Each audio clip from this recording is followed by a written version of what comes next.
video is going to be about the tools that I think you need as a truck driver. Now maybe you'll have suggestions and you can put those in the comments, but over years of driving, these are the tools that I have found have gotten me out of small and sometimes even bigger situations. Like usual, I'm going to keep this fast. I'll show you each tool, but I'm also going to show you examples of how I use them so you're not just watching this garage floor that I'm working on right now.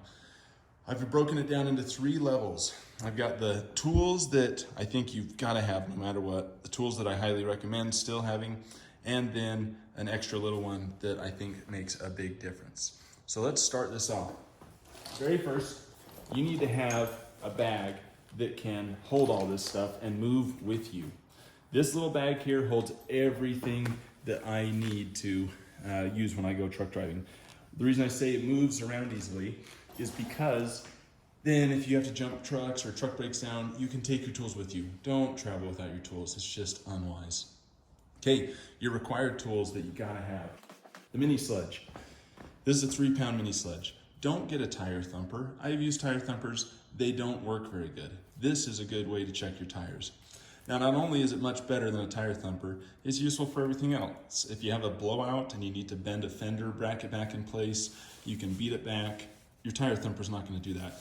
Tire thumpers are longer too and they take up too much space. Get a mini sledge. It's so universal. You can use it for so many things and beating things up, whatever you need to do with it.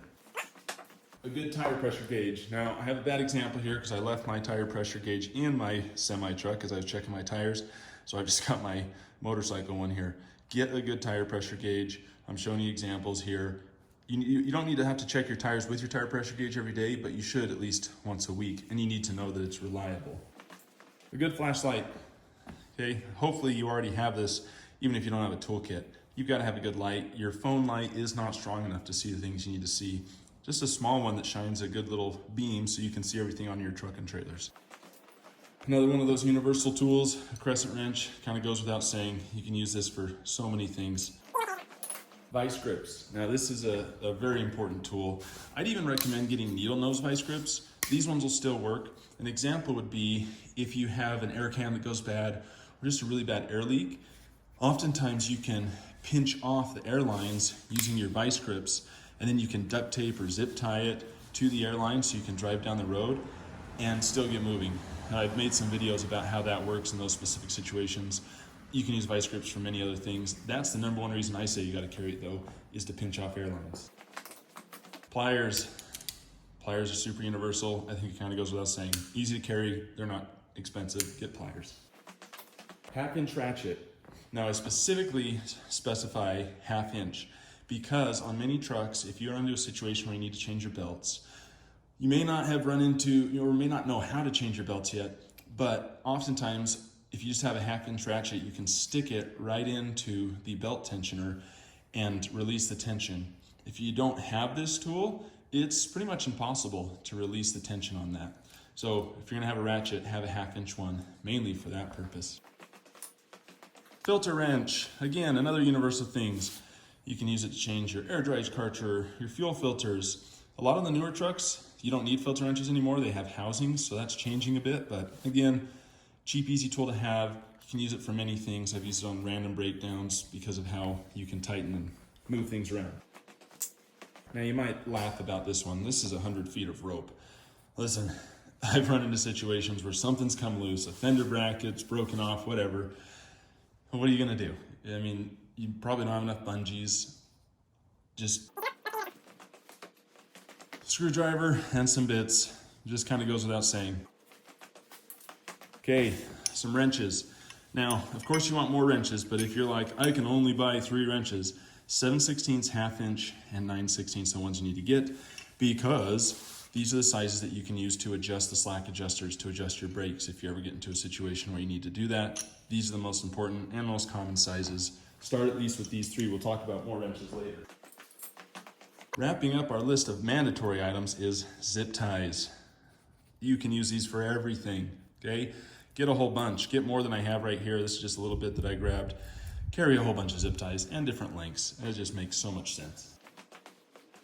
Moving to the suggested items, and if you're driving for my company, these suggested items are ones I would expect you to get. Pipe wrench, another universal tool. There's just things that you need to move around that sometimes you don't have the right size wrench for. This thing can save you. I've used it in many different situations. Good pair of Dykes are always good to have. You know, oftentimes your pliers, if you got pliers that have these built into them, then you don't need these. Mine didn't. Electrical pliers. This is going a little bit deeper in terms of repairs you can do, but I love being able to fix a light if I've got a wire that's stripped out and I can at least get to a repair shop with lights working. These make it so much easier. With that goes electrical tape. If you have to strip some wires and just, you know, run the bits of the copper together, you can at least just wrap it in electrical tape, even if you don't have the connections or shrink fitting. This is a bit of a redundant one, but needle nose pliers, I love having these just for simple things that normal pliers aren't as good at getting to. Allen wrenches, you know, I would say I don't use these as much, but there's some hubcaps that use these, like the 5/16 Allen wrench is a good way to fill a lot of newer hubcaps that have the air inflation system. So at least have a 5/16 Allen wrench, and you know, it's easy to get the duct tape. If you don't have duct tape, what type of truck driver are you? This is an extra strength fiber duct tape that I like even more. Get duct tape. More wrenches. Now, I didn't pull all the wrenches out of my bag because you know what I mean when I say wrenches. I recommend getting at least 3/8 through 3/4 if you can.